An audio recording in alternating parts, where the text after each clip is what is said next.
വിഷയമാണ് ഇപ്പൊ ഈ പറഞ്ഞത്. ഫസ്റ്റ് ഫ്ലോറിൽ വരുന്നത് നമ്മള് ഡിസൈൻ ചെയ്ത ഡിഫക്ട് കാരണം ഉണ്ടാവാം. അതായത് നമ്മള് മഴ പെയ്യുമ്പോൾ ആ പെയ്യുന്ന വെള്ളം നമ്മൾ ഈ പറയുന്ന സ്ലാബിൽ തട്ടി ഉള്ളിലേക്ക് വരാം. അതായത് അത് വരാതിരിക്കാൻ വേണ്ടി നമ്മൾ സംഭവമാണ്. അതായത് സ്ലാബ് ഇട്ടിട്ട് 3 ഇഞ്ച് നമുക്ക് കോൺക്രീറ്റ് ചെയ്ത് ആ കോൺക്രീറ്റ് മുകളിലാണ് നമ്മൾ ബ്രിക്ക് വെക്കുക.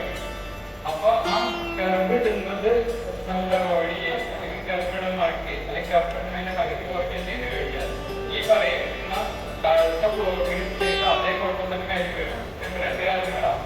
താഴത്ത് വരുന്നത് കാൽക്കുലേറ്റർ പൈസ. അതായത് നമുക്ക് 2 മൈക്രോ വെള്ളം കിട്ടുന്നുണ്ടെങ്കിലൊക്കെ ഇതിന് താഴേക്കുള്ള പലക്കിലെ എന്തെങ്കിലും കൊണ്ടാണെങ്കിൽ നമ്മളുടെ ഈ പറയുന്ന കാൽക്കുലേറ്റർ നമ്മുടെ വെള്ളം കയറി ഈ പറയുന്ന ഫസ്റ്റ് ഫ്ലോറിൽ വരുന്ന കാൽക്കുലേറ്റർ പൈസ വിഷയമില്ല. അതായത് ഇതുപോലെ തന്നെ പൈസ അതിന് മറ്റേ സൈഡ് കോമ്പൗണ്ടർ സൈഡ് ഈ ഓപ്പൺ ടെറസിലുള്ള വെള്ളം വേണ്ടിയിട്ട് ഇതിനടിയിൽ വരുമ്പോൾ ഈ വെറ്റ് വെള്ളമില്ല.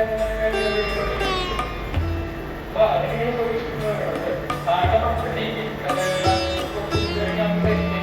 ആഡ് ചെയ്യുമ്പോൾ ഈ സാലറി ഈ ചെയ്യുന്നതിന്റെ ആ താഴെയായിട്ട് 3 ഇഞ്ചിൽ ഒരു ലെവൽ കോൺക്രീറ്റ് കൊടുക്കും.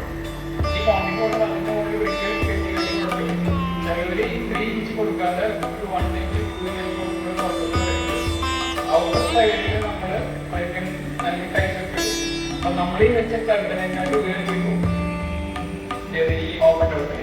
നമ്മൾ കർബിന്റെ ടോപ്പിലായിരിക്കും ഈ പറഞ്ഞ വെള്ളം വീഴുന്നത്. അപ്പൊ വീണ്ടും ഈ ബ്രിക്കും ഈ പറയുന്ന വെള്ളം തമ്മിൽ കോണ്ടാക്ട് ആയി. അപ്പൊ അങ്ങനെ വരുമ്പോൾ ഫസ്റ്റ് ഫ്ലോറിൽ വീണ്ടും തിരിവ് വരും. അപ്പൊ ഇടുന്ന കർബിന്റെ ഹൈറ്റ് കൂട്ടി കഴിഞ്ഞാൽ ആ വിഷയം വരും.